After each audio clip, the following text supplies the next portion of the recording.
মাহে রমজানের অন্যতম শিক্ষা হলো কোরআনুল কারীমের তেলাওয়াত। কিসের তেলাওয়াত? জোরে বলেন, কিসের তেলাওয়াত? আজকের সমাজের মানুষ কোরআন পড়তে জানে না। এর সংখ্যা কম না বেশি? জোরে বলেন, কম না বেশি? অধিকাংশই মানুষ জানে না আল্লাহর কালামের বিশুদ্ধ তেলাওয়াত, অধিকাংশ মানুষ জানে না। এজন্য মাহে রমজান আমরা যারা পেয়েছি, রমজান শরীফের রোজা তো রাখবো, পাশাপাশি আল্লাহর কালামের তেলাওয়াত শিখবো ইনশাআল্লাহ। জোরে বলেন ইনশাআল্লাহ। যারা তেলাওয়াত করতে পারি না, আপনারা কি করবেন? দেখেন না আল্লাহ কত রহমান, আল্লাহ কত দয়ালু। বড় বড়ই শুধু সূরা দেয় না, আমার আল্লাহ তাআলা ছোট ছোট সূরা দিছে না? দেন কি সূরা? কুল হুয়াল্লাহু আহাদ আল্লাহুস সামাদ লাম ইয়ালিদ ওয়া লাম ইউলাদ ওয়া লাম ইয়াকুল লাহু কুফুয়ান আহাদ। সুবহানাল্লাহ বলেন না?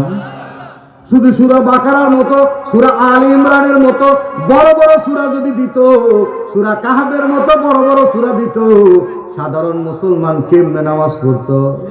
ঠিক কিনা কয়? হ্যাঁ, কেমনে নামাজ পড়তো? আল্লাহ সহজ করছেন। তাওরাতের আয়াত এক একটা বড় বড় আয়াত, হাজার হাজার শব্দে। তাওরাতের এক একটা আয়াত, জাবুরের এক একটা আয়াত, হাজার হাজার শব্দে। জাবুরের এক একটা আয়াত আর আল্লাহর কালামের আয়াত, এমনও আয়াত আছে একটা হরফ দিয়েই একটা আয়াত। সুবহানাল্লাহ।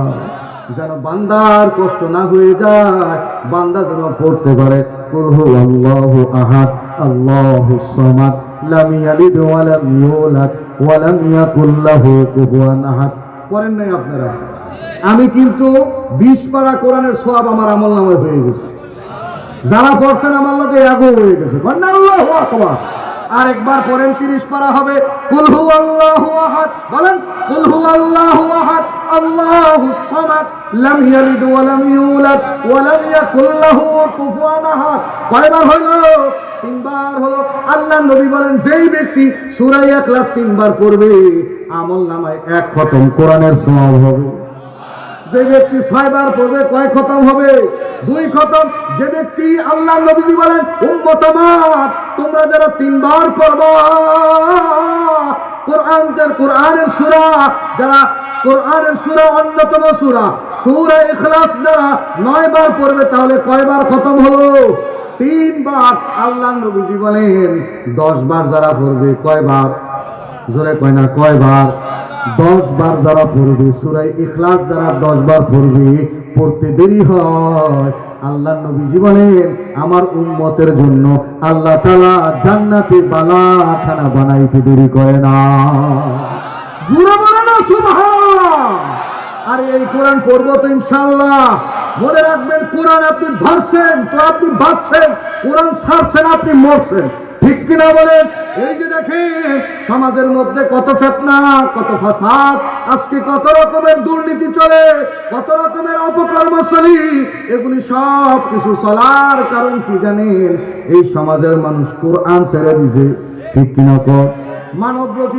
মানব রচিত মতবাদকে বিশ্বাস করে, কোরআন মানে না, নবীর সুন্নাহ মানে না। ঠিক কিনা বলে?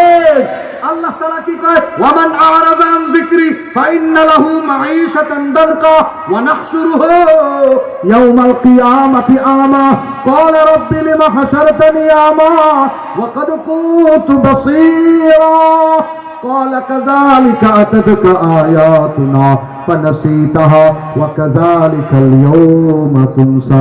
বলেন আল্লাহু আকবার। বুঝি হুজুর চলেছে কোন নারায়ে তাকবীর। জোরে কয় না, জোরে কয় না রে, নারায়ে তাকবীর। আল্লাহ কি কয়? কোরআন ছাড়বি, বিপদে পড়বি। ওয়ামান আরজান যিকরি ফাইন্না লাহু মাঈশাতান দানকা। যারা কোরআন ছেড়ে দিবা, জিকির ছেড়ে দিবা, আল্লাহর বিধান ছেড়ে দিবা, জীবনটারে সংকীর্ণ বানায় দিব। জীবন কি বানাবো? সংকীর্ণ বানাবো। ঘর থেকে বের হওয়া যায় না।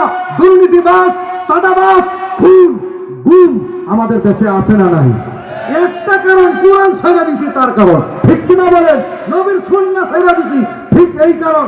আজকে কোরআন ধরেন, নবীর সুন্নাহ ধরেন, কসম খোদা এই দেশে সাদাবাজ থাকবে না, দুর্নীতিবাজ থাকবে না, টেন্ডারবাজি থাকবে না, কোন রকমের অপকর্ম, ধর্ষণ, খুন, খারাপি কিছুই থাকবে না। ঠিক কিনা কর?